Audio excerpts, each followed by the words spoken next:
Screen दिख रही है ना सबको? हाँ मैम दिख रही है। हाँ जी, हाथ जोड़ लीजिए, मंगलाचरण करेंगे। नमः श्री वर्धमानाय निर्धूतलीलात्मने तालोकानां त्रिलोकानां यद्विद्या दर्पणायते यद्विद्या दर्पणायते यद्विद्या दर्पणायते। दिग्व्रतमनर्थ दंड व्रतं च भोगो भोग परिमाणम् अनुवृहणाद गुणानामाख्यान्ति गुणव्रतान् नार्या। दिग्वलयं परिगणितं कृत्वा तोऽहं बहिर्नयास्यामि इति संकल्पो दिग्व्रत मामृत्यणुपापविनिवृत्तै मकराकरसरिदट्वी गिरिजनपदयोजनानि मर्यादाः प्राहुर्दिशां दशानां प्रतिसंहारे प्रसिद्धानि। अब्दैर्वैरणुपाप प्रतिविरते दिग्व्रतानि धारयतां पंचमहाव्रतपर्णति मणुव्रतानि प्रपद्यन्ते। प्रत्याख्यानतनुत्वान् मन्दतराश्चरणमोहपरिणामः सत्त्वेन दुरवधारा महाव्रताय प्रकल्प्यन्ते। पंचानां पापानां हिंसादीनां मनोवच कायै कृतकारितानुमोदैस्त्यागस्तु महाव्रतं महताम्। ऊर्ध्वाधस्तातिर्यक् व्यतिपातः चेत् वृद्धिरवधीनां विस्मरणं दिगवृत्तेरत्याशा पञ्चमन्यन्ते। अभ्यन्तरं दिग्वदेरपाटकेभ्यः स पापयोगेभ्यः वीरमन्मनर्थदण्ड व्रतं विदुर्वद्धराग्रण्यः। यहाँ तक के हमने 74 तक के हमारे हो गए थे। हमने पढ़ लिया था अनर्थदंड व्रत के बारे में। अनर्थदंड व्रत का स्वरूप हमने पढ़ लिया था। अनर्थदंड व्रत किसे कहते हैं कि बिना प्रयोजन निष्प्रयोजन हम कोई भी काम करते हैं। दसों दिशाओं में जो हमने ज्ञान की मर्यादा ली है उसके भीतर में बिना प्रयोजन मन वचन काय से जो पाप होते हैं उन्हें अनर्थदंड कहते हैं। उनका जो रुचि से त्याग करते हैं गणधर देव उन्हें अनर्थदंड व्रत कहते हैं। ठीक है, हमने इसके बारे में उस दिन जान लिया था। अब इनके अनर्थदंड व्रत के भेद देखेंगे कि अनर्थदंड व्रत के भेद कितने हैं। ठीक है, हमने पहले 5 अणुव्रत के बारे में जाना था। अणुव्रत के बाद में 3 गुण व्रत की चर्चा चल रही थी। 3 गुण व्रत में हमने देश व्रत पढ़ा था और उसके बाद में अब अनर्थदंड व्रत कर रहे हैं। ठीक है,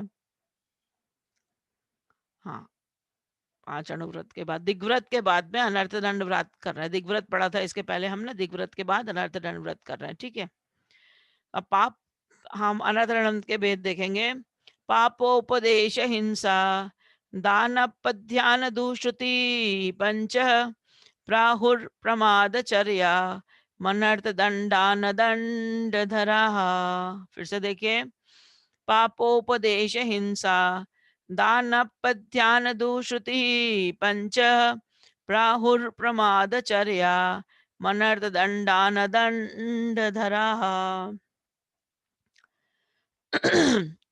पापोपदेश हिंसा दानपध्यान दुःश्रुति पंच प्राहु प्रमादचर्या मनर्थ दंडा न दंड धरा। ठीक है, ये हमने तोड़ तोड़ के पढ़ लिया।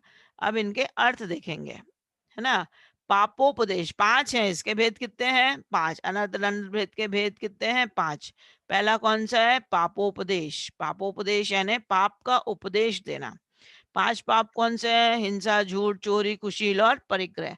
इन 5 पापों का उपदेश देना। कैसे हिंसा होती है, कैसे झूठ बोला जाता है, कैसे आप चोरी कर सकते हो, सारे पापों के कार्य को बताना, सारे पापों के कार्यों का उपदेश देना, दैट इज कॉल्ड पापोपदेश। पांचों पाप का उपदेश देना। हिंसा कैसे की जाती है, वो सारी चीजें पापोपदेश। फिर हिंसा दान। हिंसा दान मतलब जिसमें हिंसा होती हो ऐसी चीजों का दान देना। फॉर एग्जाम्पल किसी ने बोला माचिस दे देना, तो वो माचिस अगर ले गया, सामने वाला किसी का घर भी जला के दे देगा, है ना। किसी ने पेट्रोल मांगा, किसी ने मट्टी तेल मांगा, किसी ने तलवार मांग ली, किसी ने चक्कू मांग लिया, उन्हें तो लिया सब्जी के लिए और किसी को जाके घोंप दिया। तो ये हिंसा दान, जो हिंसा जिस चीजों से होती है उनका भी दान नहीं करना चाहिए।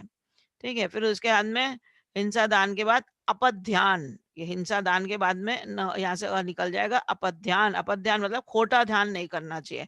खोटा ध्यान यानी किसी भी देश में जैसे 2 देश खेल रहे हैं, अभी हमारा इंडिया नहीं खेल रहा, ऑस्ट्रेलिया इंग्लैंड खेल रहा है, ये हार जाए ये जीत जाए, है ना। तो खोटा ध्यान, हमें क्या लेना देना, कोई जीते कोई हारे, हम क्यों अपने आप को उसमें वो फालतू टाइम वेस्ट करते हैं अपना और उसमें लीन रहते हैं। तो खोटा ध्यान नहीं करना चाहिए, किसी के हार जात की, किसी के मरने की, इसका नाश हो जाए, इसका विनाश हो जाए, ये खत्म हो जाए, तो ये खोटा ध्यान हमें नहीं करना चाहिए। दैट इज कॉल्ड अपध्यान। फिर दुश्रुति। दुश्रुति यानी खोटी श्रुति यानी सुनना। तो अच्छे शास्त्रों को सुनने के बदले दुश्रुति मतलब खोटे शास्त्रों का सुनना, खोटे शास्त्रों का अध्ययन करना, या फालतू के कार्यक्रमों को देखना जिससे कोई मतलब नहीं है, निष्प्रयोजन हम उन कार्यक्रम को देखते रहे जिससे हमारे भाव खराब होते हैं, जिससे हमारा मन खराब होता है। ऐसी चीजों को ना सुनना ना देखना। ये 5 इनने बताया। और प्रमादचर्या, और एक है प्रमादचर्या मतलब निष्प्रयोजन कोई भी काम करना है, ऐसा काम प्रमाद के कारण हमारी जो चर्या है, जो रास्ते चलते चलते हमने पत्तियां तोड़ दी, नल चालू है, पंखा चालू है, लाइट चालू है, फालतू में हम उठ गए, हमारा काम खत्म हो गया, फिर भी वो काम कर रहे हैं, तो निष्प्रयोजन जो भी हम काम कर रहे हैं वो प्रमादचर्या। तो मनर्थ दंड धरा, ये मनर्थ दंड मतलब बिना अनर्थ दंड है, ये अनर्थ दंड है। न दंड धरा मतलब हमारे गंधर परमेष्टि ने इसे ऐसा कहा है। ठीक है। दंड धरा यानी गंधरा, गंधर परमेष्टि ने ऐसा ये बताया है। तो ये पापोपदेश, हिंसादान, अपध्यान, दुश्रुति और प्रमादचर्या, ये 5 भेद हैं। किसके भेद है? 5 भेद, अनर्थ दंड व्रत के 5 भेद हैं ये। ठीक है। तो इसमें अर्थ देख लीजिए आप। पापोपदेश, हिंसादान, अपध्यान, दुश्रुति और प्रमादचर्या, ये 5 मैम अनर्थ आपकी दंड है। आवाज बहुत हल्की आ रही है। मेरी आवाज हल्की आ रही है? हाँ बहुत हल्की आ रही है। मैम यहाँ तक तो ठीक आ रही है। आ रही है पास ठीक? मैं तो सही आ रही है। हमें तो ठीक आ रही है। चलो हमें सबको भी ठीक आ रही है। एक आध आ को रही है। अगर आ रही है तो आप अपना फिर माइक चेक कर लीजिए प्लीज, है ना। अगर 10 लोग को ठीक आ रही है तो फिर मैं कुछ नहीं करती। ओके, रिकॉर्डिंग ऑफ कर रखी होगी इन्होंने, वो ऊपर से स्विच। हाँ आप चेक कर लीजिए, है ना। चलिए, तो ये समझ में आ गया। एक बार फिर से देख लीजिए, आवाज नहीं आ रही थी, अब चेक करके। पापोपदेश, हिंसादान, अपध्यान, दुश्रुति और प्रमादचर्या, ये 5 अनर्थ दंड व्रत के भेद हैं। किसके भेद हैं ये? अनर्थ दंड व्रत के।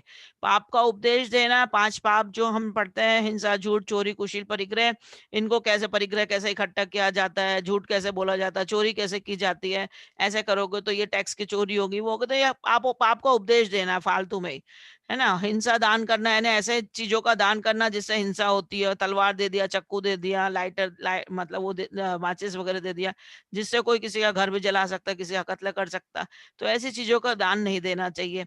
अपध्यान यानी खोटा ध्यान नहीं करना चाहिए। दुश्रुति यानी खोटे शास्त्रों को सुनना नहीं चाहिए, खोटे कार्यक्रमों को देखना नहीं चाहिए। प्रमादचर्या यानी निष्प्रयोजन ही कोई भी काम, फालतू कहीं भी घूम रहे, कहीं भी जा रहे, कहीं भी आ रहे, कुछ भी फालतू काम, निष्प्रयोजन काम नहीं करना चाहिए, ये प्रमादचर्या। तो ये अनर्थ दंड व्रत के 5 भेद हैं। ठीक है। अब हम फिर चलते हैं नेक्स्ट वाले इसके ऊपर, पापोपदेश का स्वरूप। अब उसमें से जो 5 बताया उनका एक एक का स्वरूप बता रहे हैं कि पाप उपदेश कैसा होना चाहिए, कौन सा नहीं करना चाहिए, तो ये इसमें बता रहे हैं आचार्य जी। जो 5 हमने अभी अनर्थ दंड व्रत के भेद पढ़े, उनका एक एक के लिए एक एक श्लोक है। अब पापोपदेश का स्वरूप। तिर्यक् क्लेश वाणिज्या हिंसारंभ प्रलंबनादीनां कथा प्रसंग प्रसवः समर्तव्यः पाप उपदेशः। फिर से देखिए। तिर्यक् क्लेश वाणिज्या हिंसारंभ प्रलंबनादीनां कथा प्रसंग प्रसवः समर्तव्यः पाप उपदेशः। तिर्यक् क्लेश, तिर्यक क्लेश वाणिज्या हिंसा रंभ प्रलंब ना दीनाम कथा प्रसंग प्रस्वः समर्तव्य पाप उपदेश। ठीक है। तो इसमें बताया आचार्य ने कि कैसा पाप उपदेश, हमने पढ़ा ना, हिंसा, झूठ, चोरी, कुशील, परिग्रह, तो किसकी हिंसा नहीं करनी चाहिए, किसके बारे में बताते हैं हम, तो तिर्यक तिर्यक वाणिज्य, तिर्यक क्लेश मतलब जो तिर्यंच है, तिर्यंच जीव होते हैं ना, उनके क्लेश नहीं होना चाहिए। अगर उनके हम क्लेश के लिए किसी को उपदेश देते हैं, आप मछली ऐसे पकड़िए, आपके घर में बहुत चूहे हो गए तो ऐसे चूहे को पकड़िए, ऐसी जगह छोड़ाइए, उसमें चूहे मारने की दवाई डाल दीजिए, आपके घर में कॉकरोच हो गए तो कॉकरोच को ये फिनिट इससे मारो, लाल फिनिट से, मच्छर को काले से मारो। तो हम ये चीज का उपदेश देंगे तो ये तिर्यक क्लेश, इसमें तिरंचों की जो उनकी आत्मा को दुख पहुंचेगा, उनको क्लेश पहुंचेगा। ठीक है। और वाणिज्य, तिरंचों के व्यापार का उपदेश देना, तिरंचों का व्यापार कैसे होता है, अंडे अंडे करने का, बकरी का या मुर्गी पालन का, ये सारी चीजों का उपदेश देना कि इसमें ज्यादा फायदा है, इसमें ऐसा है।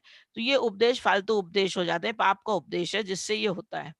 फिर क्लेश वाणिज्य मतलब दास दासी आदि का उपदेश कर देना, मतलब क्लेशकारी होता है, वो दास दासी वगैरह का उपदेश भी नहीं देना चाहिए कि इनको ऐसे तरीके से रखो, सुबह से शाम तक ले रात तक इनको खाना नहीं दिए, भोजन नहीं दिए, उनसे बहुत सारा काम करा रहे हैं, तो कैसे उनको क्लेश ना होना चाहिए, उन्हें दुख ना पहुंचना चाहिए। ठीक है। फिर ऐसे व्यापार का उपदेश भी नहीं देना चाहिए।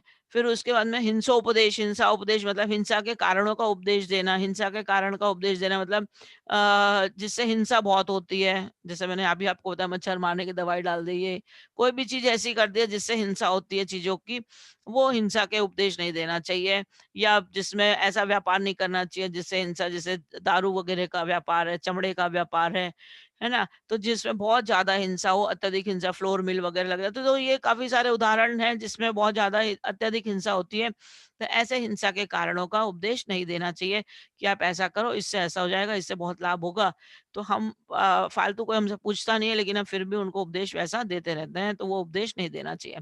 आरंभ, आरंभ मतलब आरंभ शारंभ करने में, ऐसा खाना बनाओ, वैसा करो, वैसा करो। आरंभ मतलब जुटाना, करना, काम करना, ये सब चीजें, वो उसका उपदेश भी नहीं देना चाहिए। बागवानी वगैरह लगाना, फिर उसमें प्लांट्स की कटिंग करो, अच्छा तुम्हारे इतने बड़े बड़े हो गए, इनको कटिंग करो, इनको ऐसे सुंदर कर दो, उसमें जो कटिंग करते हैं उसमें भी दोष लगता है। हालांकि आजकल गार्डन मेंटेन करते ही है सब जगह, मंदिरों में, सब जगह, क्षेत्रों पे, सभी जगह करना पड़ता है, या करते भी हैं वो सब चीज, लेकिन हमने बोलकर उपदेश नहीं देना चाहिए। वो उनका मैटर है, जिन्हें जो करना है वो करें, हम बोलकर क्यों उसको पाप उपदेश करें।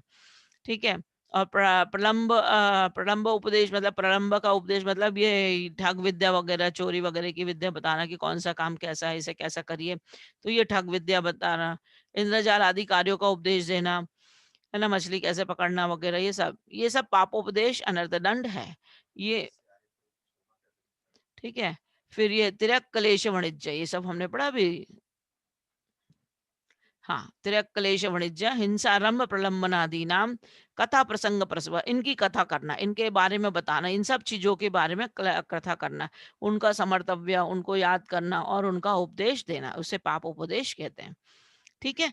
तो ये जो हमें बताया गया है कि ये सब व्यापार नहीं करना चाहिए, खोटे व्यापार नहीं करना चाहिए, इन सब चीजों में जो हिंसा होती है, इनका व्यापार का उपदेश देना, ये सब पापोपदेश में आता है, अनर्थ दंडवत है।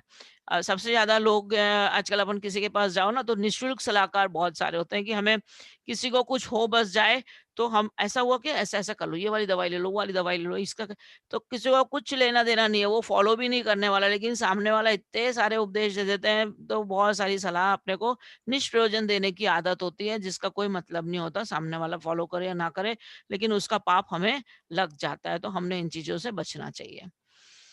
अब नेक्स्ट आचार्य बता रहे हैं हिंसा दान का क्या है, अनर्थ दंड व्रत का लक्षण हिंसा दान में।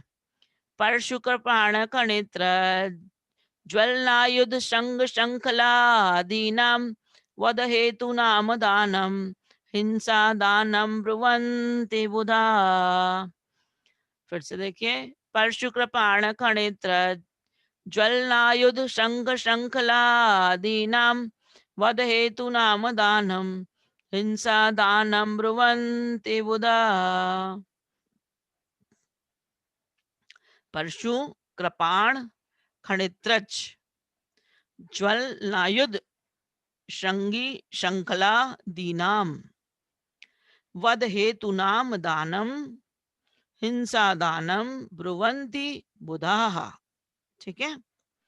तो अब परशु मतलब फरसे को बोलते जिसे काटते हैं ना, वो फरशु। कृपाण मतलब तलवार, खनित्रज, ज्वल फरसा तलवार, कुदाली, खनित्रज, फिर ज्वलन मतलब अग्नि वाली जो चीजें होती है, अग्नि किसी को देना, किसी ने बोला थोड़ा आपकी, पहले चूल्हे वगैरह जलते थे तो लकड़ी आग रहती थी, तो किसी ने मांगा हमारा चूल्हा जलाना और जाके किसी का घर जला दे, है ना। तो ये चीजें, ये हिंसा के कारण है। फरसा, तलवार, कुदाली, अग्नि और अनेक प्रकार के शस्त्र अस्त्र आदि भी, जो सिंगे वगैरह, विष वगैरह, सांकल वगैरह है। किसी ने सांकल लेके गया, अब आप हमें चाहिए 1 मिनट दे दो, और किसी ने फांसी लगा लिया, मर गया, किसी को मार दिया। तो ये हिंसा के जो उपकरण है इनका भी दान नहीं करना चाहिए। कोई लेके चला जाए और उससे कोई गलत काम कर दे तो वो पाप भी आपके सर चढ़ेगा, इसलिए हमें उन चीजों का दान नहीं देना चाहिए, ऐसा हमारे आचार्यों ने कहा है। ठीक है, तो इसमें अर्थ यही बता रहे हैं, हिंसा के कारणभूत फरसा, तलवार, कुदाली, अग्नि, अनेक प्रकार के शस्त्र, चक्कू वगैरह भी सब इसी में आ जाते हैं, शस्त्र अस्त्र में। सिंगी, विष, साकल आदि वस्तुओं का दान देना हिंसा दान नामक अनर्थ दंड व्रत कहलाता है। ठीक है, तो ये आप लोगों को हिंसा दान के बारे में, ये अपन ने पहले वाले में ही पढ़ लिया, लेकिन अब एक एक चीज के लिए एक एक आचार्य ने अलग अलग फिर से बताया है ना। एक एक श्लोक, एक एक पाप, पांचों पाप के लिए बताया अनर्थ दंड व्रत के। अब अपध्यान किसे कहते हैं? खोटा सिंगी भी ध्यान। कोई शस्त्र होता होगा बेटा? हाँ जी, सिंगी सिंगी कोई शस्त्र ही होता होगा? सिंगी वो सिंगी शस्त्र होता हाँ, होगा? वो 12 सिंगा लोग के सींग होते हैं ना, वो मिलते हैं जो बाजार में, अच्छा लोग अच्छा घरों अच्छा में, अच्छा, हाँ हाँ, हाँ, ठीक ठीक ठीक, लोग घरों में टांग हाँ के हाँ, रखते ठीक हैं, ठीक बेटा, उससे भी समझ गए। लोगों की मौत हो हाँ जाती है, सिंगी, मार देते हैं, ठीक वो ठीक, नुकीले होते हैं हाँ ना, वो हाँ हाँ, समझ में गए। काम। हाँ हाँ वो ठीक ठीक हाँ, ठीक तो ठीक वो सींग ठीक, वगैरह होते थैंक हैं, वो यू रखते बेटा। हैं लोग सजाने के लिए अपने घरों में। हाँ हाँ, समझ गए। ठीक है, हाँ तो ये हाँ हाँ सारे, हाँ हाँ हाँ हाँ, वो ठीक बेटा। सारे अस्त्र शस्त्र में आ जाते हैं। ठीक है, अब अपध्यान मतलब खोटा ध्यान नाम का अनर्थ दंड व्रत, है ना। तो बंद बंद अच्छे दादे, द्वेषाद्रागाच परक्कल त्रादे, आध्यानम अपध्यानम शासति जिन शासने विशदा। फिर देखिए, बद बंद अच्छे दादे, द्वेषाद्रागाच परक्कल त्रादे, अध्यानम अपध्यानम शासत जिन शासने विशदा। अर्थात बध मारना, किसी का खून कर देना, किसी के प्राण ले लेना, बंद बंद बांध देना, छेदा दे छेदना बेदना, द्वेषाद्रागाच द्वेष के कारण, त्रागाच परक्कलत त्रादे किसी के बेटी का मर्डर हो जाए, उसके बाप को मर जाए, उसका ऐसा हो जाए, किसी के भी लिए बुरी भावना भावना, उनके बेटे का, माँ का, किसी का भी बुरा हो जाए दूसरे के द्वेष के कारण, नफरत के कारण।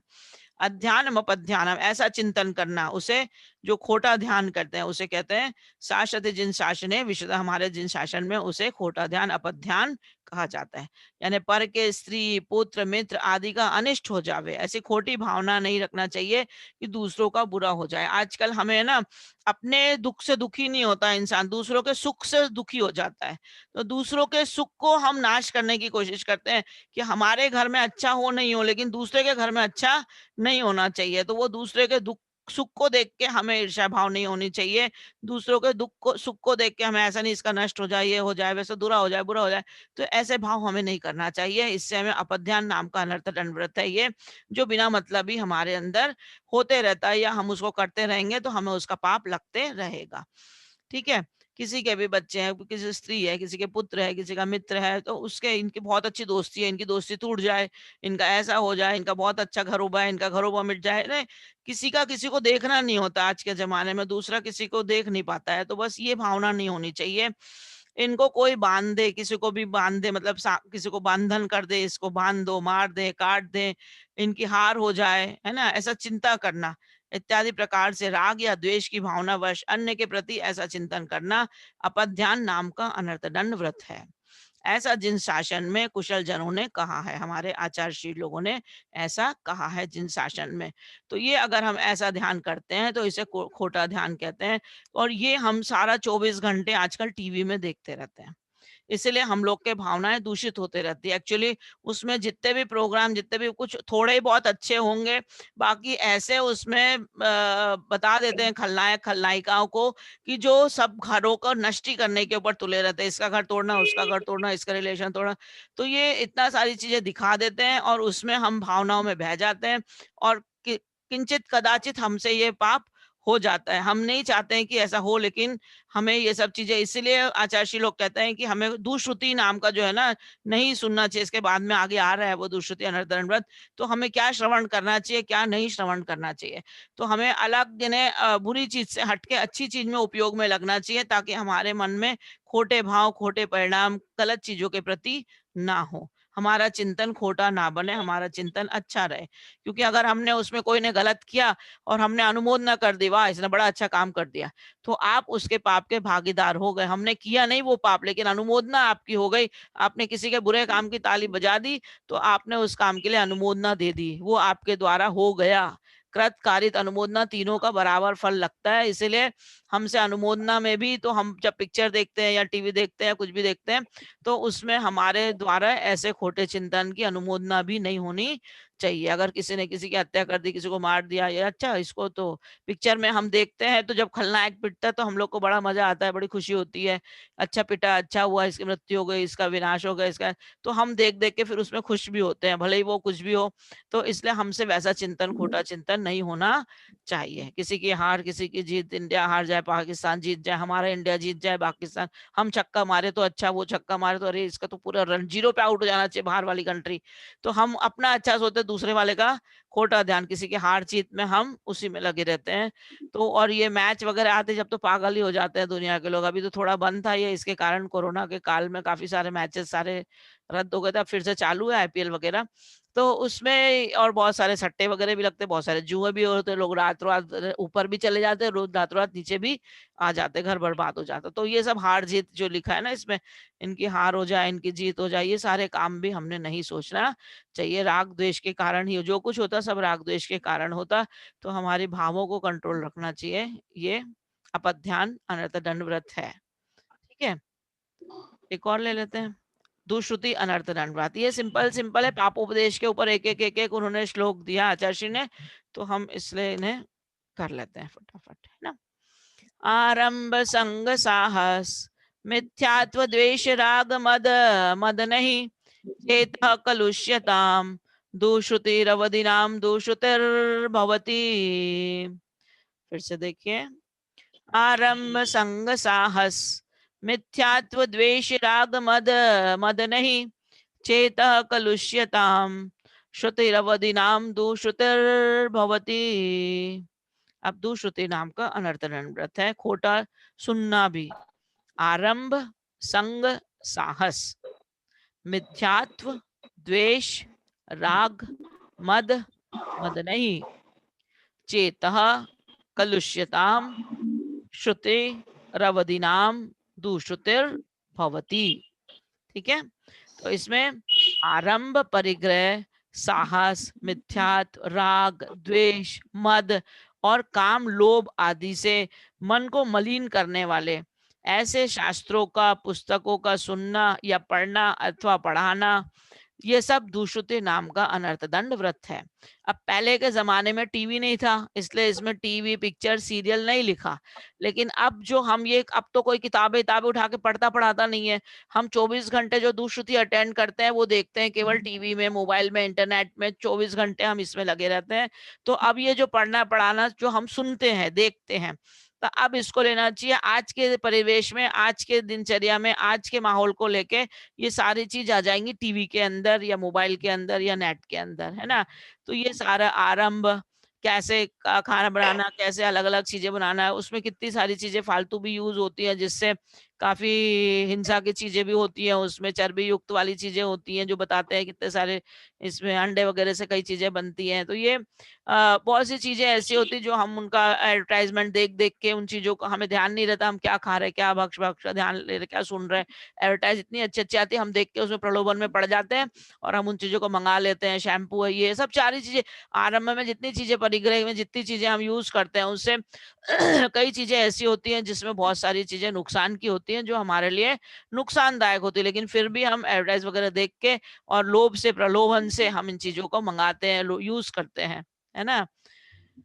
साहस करता है इसका मिथ्यात्व, राग मद मद नहीं, राग से, द्वेष से, मद के कारण, मान घमंड, हमने 8 प्रकार के मद पढ़े थे, काम के कारण, लोभ के कारण, ये सारी चीज मन को मलिन करने वाले ऐसे शास्त्रों को पढ़ना, सुनना या टीवी आदि को देखना, पढ़ना अथवा पढ़ाना, यह सब दुष्कृति नाम का अनर्थदंड व्रत कहलाता है।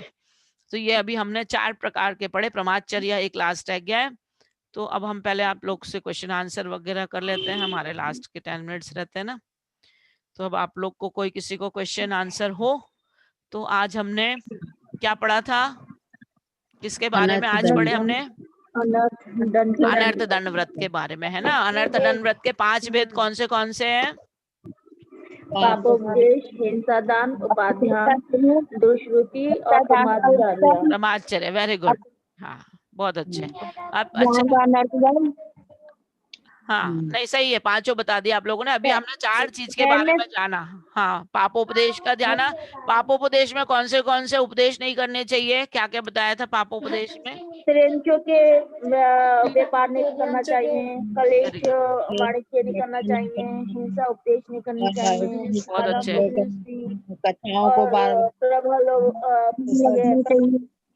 प्रलंब उपदेश। वेरी गुड, बहुत अच्छा, सही है। ऐसा व्यापार नहीं करना चाहिए, ऐसा तिरंचों का व्यापार नहीं करना चाहिए जिससे उनको क्लेश हो, नाल ठोकी जाए, उनके नाक में वो डाला जाए, है ना, उनको छेदन बंधन किया जाए। इस तरीके के कोई उपदेश, दास दासी वाला या कोई भी हार जीत, ऐसे कुछ भी उपदेश, पापोपदेश नहीं देना चाहिए जिससे हमें नुकसान हो, हमारे भाव खराब हो और उनको दुख पहुंचे। ठीक है। और उसके बाद पापोपदेश के बाद दूसरा वाला कौन सा था? हिंसा दान। हिंसा दान में क्या क्या चीज का दान नहीं करना चाहिए? तलवार,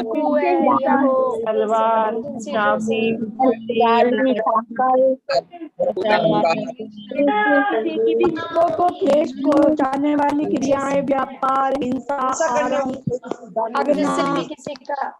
हाँ, ऐसी चीजों का दान नहीं करना चाहिए जिससे हिंसा होती है। जिस किसी ने मांगा माचिस दे दो, हमने माचिस दे दिया, उसने जाके किसी का घर जला दिया। किसी ने बोला चक्कू दे दो हमको, 1 मिनट काम है, चक्कू लिया, किसी को जाके उसने गुस्से में ठोक दिया, तो फिर उससे क्या होगा? दूसरे की हिंसा हो जाएगा और वो पाप किस पे चढ़ेगा? हम पे चढ़ेगा, क्योंकि हमने तो आजकल जो अपन ये बैंकों में भी अपन डालते हैं ना जब पैसा, अभी बीच में एक प्रवचन में सुना था, महाराज जी लोग बता रहे थे कि जो बैंक में हम पैसा देते हैं, अगर वो वाली बैंक ये जो पोल्ट्री फार्म वगैरह, अंडे वगैरह, मुर्गी वगैरह या मछली पालन सबका करते हैं काम, हनी का, तो उसका पाप हमको लगता है, क्योंकि हमारा पैसा उस बैंक में जमा है जो ये वाले काम करता है। तो हमें ध्यान देना चाहिए कि हमने कहाँ अपना पैसा रखना चाहिए, कि हम लाखों के अमाउंट अपना जमा करके रखते हैं इस बैंक में, तो वो अगर ये ऐसे काम गलत करता है तो वो भी पैसे का दोष हमें लगता है, क्योंकि हमारा पैसा उस बैंक में, और जब तक वो पैसा उसके पास है तब तक वो ये सब गलत काम करता कराता रहेगा, तो कहीं ना कहीं हमें वो पाप लगेगा। तो इसलिए ऐसे कोई काम हमसे ना। ऐसे बेटा एफडी बनवा के रख ले, एफडी बनवा के रख ले तो जाएगा वो पैसा। हाँ, एफडी बनवा लिया तो एफडी हमारे पास है, लेकिन पैसा तो उनके पास वर्किंग के लिए है ना। तो कैसे पता लगेगा कि कैसे पता लगेगा कहाँ में जाता है? ये लोन नहीं लगता ना, पता लगाना चाहिए वो लोन कैसा देते हैं, कौन से इस चीज के लिए लोन देते हैं, वो व्यापार में कैसे कैसे लोन देते हैं ना। मैम बहुत मुश्किल काम है ये तो, व्यावहारिकता में संभव नहीं, मुश्किल है, लेकिन वो कहीं ना कहीं दोष हमको लगता है उस चीजों का। जैसे हम लोग ये बात महाराज जी ने बोली थी, महाराज जी हमने भी सुना था प्रवचन। हाँ, महाराज जी लोग कहते हैं ये कि अगर हमारे द्वारा दिया हुआ पैसा कहीं भी खोटे काम में जा रहा है, जैसे हमने कहीं दान दिया और वो कोई खोटे काम में उस चीज को यूज कर रहे हैं, तो वो उसका पाप आपको लगेगा। जैसे बोलते हैं ना, आप दान में भी कोई पैसा दे रहे हो तो आप किस चीज के लिए दे रहे हो, वो पैसा आपका अपने कलश के लिए दिया तो वो कलश स्थापना होना चाहिए। कलश ऐसा ना हो कि आपका पैसा शौचालय बनाने में लग जाए। तो पैसा भी आप किस चीज के लिए दे रहे हो वो लिखा के दो वहां पे। आप दान के लिए दे रहे हो, आहार दान के लिए दे रहे हो, मंदिर दान के लिए दे रहे हो, कलश के लिए दे रहे हो, मूर्ति स्थापना के लिए दे रहे हो, आप उसमें मेंशन कराइए दान में कि आप किस चीज के लिए दान पैसा दे रहे हो। तो अगर आपका पैसा वहां जाके शौचालय में लगेगा, हालांकि बनना तो वो भी है, लेकिन फिर भी आपको कौन से मंदिर के फर्श में लग रही है कि वहां के फर्श में लग रहा है, तो आप ये चीज बताइए उसमें मेंशन। एक क्वेश्चन जैसे आपकी बात सुनकर आया है मन में। हाँ बोलिए। जैसे आप ये कह रहे हो, जैसे हमने दान दिया तो लेकिन हमारे भाव तो लग गए, उसके बाद वो दूसरा इंसान किस चीज में लगा रहा है तो उससे भी हमें दोष लगेगा। नहीं, हमने किस चीज के लिए दिया, हमारा देना हमने तो अच्छे भाव से दिया। जैसे हमने हमने तो अच्छे भाव से दिया कि हमें एक धर्मशाला बनवानी है सपोज, और उसने कहीं और कुछ कर दिया उसका पैसे का, है ना, तो फिर उसका भी दोष हमें लगेगा। तो हमने लिखवाया नहीं था ना। लिखा के दीजिए ना, उसमें मेंशन कराइए। हाँ। आजकल वो जो दान की रसीद होती है ना, मेंशन उसमें रहता है लिखा हुआ पूरा, मेंशन। आप उसमें टिक मार्क कराइए आपको कहाँ देना है। अगर माता जी महाराज जी के आहार दान में देना है वो तो लिखा रहता है वहां पे। अगर आपने मंदिर के लिए उन्होंने दिया, चीट कर दिया, अगर वहां पर वो दान ना लगाकर कहीं और लगा दिया तब भी हमें इसका दोष लगेगा। नहीं आपने बोल के दिया है तो आपका जान जाएगा वहीं, वो उनकी गलती है। हाँ है ना, वो यही उनको मैं पूछ पाप रही थी, तो लगेगा वो कि हमने उनको किसने उनको पाप उपयोग। लगेगा ना, हमें नहीं जैसे, लगेगा ना। हाँ, हाँ आप सुनिए, जैसे जैसे मैं एक एग्जांपल जैसे है, उसने जेनोसाइड किया था, जीव को मारा था, वैसे विच सुनिए, फॉर एग्जाम्पल देखिए, जैसे महाराज जी लोग हैं, आप आजकल देखो महाराज जी लोग कहते हैं हम समाज का पैसा नहीं लेंगे, तो वो आहार के लिए नहीं लेते क्योंकि वो मंदिर के लिए दिया था पैसा। अगर आप आहार दान के लिए अलग से पैसा जमा कराओगे तो वो आहार दान के लिए आप उसको दे हाँ। सकते हो उनको, नहीं तो वो मंदिर का पैसा, समाज का पैसा ऐसा लेने नहीं देखते महाराज जी लोग चौके में। क्योंकि आपका अगर मंदिर का होगा, आपने उसको आहार में खर्चा किया, तो वो महाराज जी वैसा अनाज नहीं लेते हैं। उनके लिए रहता है आहार अच्छा। दान के लिए, आप आहार दान मेंशन करो उसमें, तो आहार दान का पैसा वो अलग ही अकाउंट होता है जिसमें आहार दान होता है। मंदिर का पैसा से आहार दान की चीजें महाराज जी लोग नहीं लेते हैं। तो ये उनको भी दोष लगता है, हमको भी दोष लगता है। अगर आपने मंदिर के लिए, मूर्ति के लिए दिया तो वो अलग अलग मेंशन करना चाहिए, उसका अलग अलग अकाउंट होना चाहिए, उसके हिसाब से। ये मैं महाराज जी लोग के प्रवचन सुन के आपको बता रही हूँ, मतलब मेरे से नहीं। हाँ। तो ये दान का पैसा चला जाता है। हाँ, हम भी सुनते, हम बहुत सुनते, हम भी सुनते, प्रवचन बहुत सुनते। अच्छा जी, हाँ आज नदी एक तो वो बोलते हैं गुप्त दान करो, गुप्त दान करो, फिर बोलते लिख के दो, ये बताओ ये दिया वो दिया। नहीं तो गुप्तदान, एक बात सुनो, गुप्तदान दो तो गुप्तदान जिसने बोला तो समाज को, तुमको पंचायत को मत बताओ, लेकिन जिसको तुम दे रहे हो उसको तो बताओ तुम किस चीज के लिए दे रहे हो, है ना। अच्छा। उस चीज उनको तो हाँ बता के दो कि तुम मंदिर वाले कहाँ यूज करेंगे हमारे पैसे को, तो वो आप उनको तो बताएंगे ना, उनको तो मालूम होगा कि भी किसने दिया है ये दान का पैसा। और जैसे मैम जैसे गुल्लक में हम डाल देते हैं वो और तो अपने मंदिर के हमने लिए भाव चला बना गया, ली। वो तो नहीं, मंदिर की हमने अपने व्यवस्था भाव के लिए। नहीं, हमने अब भाव बना लिए कि हम इस भाव से गुल्लक जी में डाल रहे हैं, तो वो वाले भाव से हम लगा देते हैं दान, तो वो हमारे सही मतलब होते हैं या पाप लगता हाँ है? नहीं वो तो सही कभी है, हम अपने होता है भाव तो। कैसे दे रहे हैं वो तो मंदिर की व्यवस्था के लिए जाता, गुल्लक का पैसा पूरा मंदिर की व्यवस्था के लिए होता है। हारदान वगैरह के लिए अलग देना है तो आप उसमें मेंशन करा के दीजिए, फिर मंदिर के पैसे से हारदान वगैरह की नई व्यवस्था होती है ना।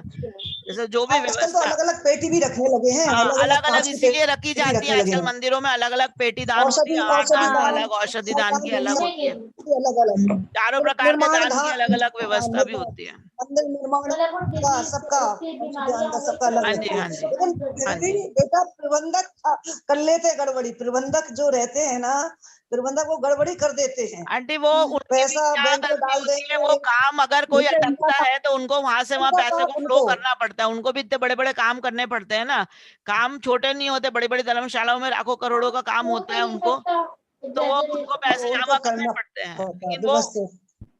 इसीलिए वो हम भी कुछ बोल नहीं सकते, बड़े बड़े काम होते हैं तो बड़े बड़े लोगों के लिए वो अपन कुछ नहीं कह सकते, लेकिन हाँ अपने भाव लेकिन अच्छे उनका रखने पाप चाहिए। उनको, बात सीधी बात, हाँ अपने अपने भाव भाव अपन अच्छे ने रखना संभाल के चाहिए, रखने उनका चाहिए। पाप उनके पाप। और किसी को कोई क्वेश्चन है आज के इससे? कोई ने याद किया है, कोई सुनाना चाहता है सबसे पहले तो? हाँ नंदरेता बोलो बेटा। मैम पहले 2 याद किए, 2 श्लोक। वेरी गुड सुनाइए। आत्मने सालोकानां त्रिलोकानां यद्विद्या दर्पणायते देशां धर्म धरत्व में सुखे। वेरी गुड, यो धरत्युत्त में सुखे, वेरी गुड, वेरी नाइस, तालियां बजाओ लंगा। मैंने मैम 2 याद किए। हाँ सुनाओ स्मिता भाभी, सुनाओ। यही 2 याद किए हाँ मैंने। सुनाइए स्मिता भाभी। हाँ, नमः श्री वर्धमानाय निर्धूत कलिलात्मने सालोकानां त्रिलोकानां यद्विद्यार्पणायते देश्यामि समीचेन धर्म कर्म निर्वहणम् संसार दुख सत्वान यो धरत्व में सुखे। बहुत अच्छा, वेरी गुड, तालियां। मैम हमने भी किए मैम। मैम हमने भी किए। हाँ, कौन से करी सरिता? आगे का बताओ, सुनाओ। मैंने 34 से हाँ, बहुत अच्छे, सुनाओ 34 से। ना सम्यक् समम किंचित त्रैकाले जगत्रपि श्रेयो श्रेयस्य मिथ्यात्व समम नान्यत् भूभृताम् समम नान्यत् भूभृत सम्यक् दर्शन शुद्धा नारद नपुंसक स्त्रीत्वानि पुष्कुल विकतल पायुल दरिद्रताम च भजन्ति ना विवृत्तिका ओजस तेजो विद्या वीर विजय विजय भव्य सनाता वीर यशो, महाकुलम वीर वीर यशो वृद्धि विजय विभव सनाथा महाकुला महाता मानो तिलका भवन्ति दर्शन पुष्टा अष्टगुण पुष्टि तुष्टा दृष्टि विशिष्टा प्रकृति शोभाजस्ता अम्रां सरसां परिणति चिरं रमन्ते जिनेन्द्र भक्ता सर्गे नवनिधि सप्तधय रत्नाधीशा सर्वभूतस्य चक्रम वर्णयति प्रवदन्ति वर्तयुतम प्रभवन्ति स्पष्ट दशा छत्र मोहिनीकर चरणः। मणिशेखर चरणा। बस हमने पढ़ना। वेरी अब गुड। आगे निकल। और किसी ने याद किया है? हाँ रीटा, तुम्हारा दीदी हाँ लास्ट का 1 मिनट बचा, लेकिन जिनवाणी स्तुति कर लेते पहले, है ना?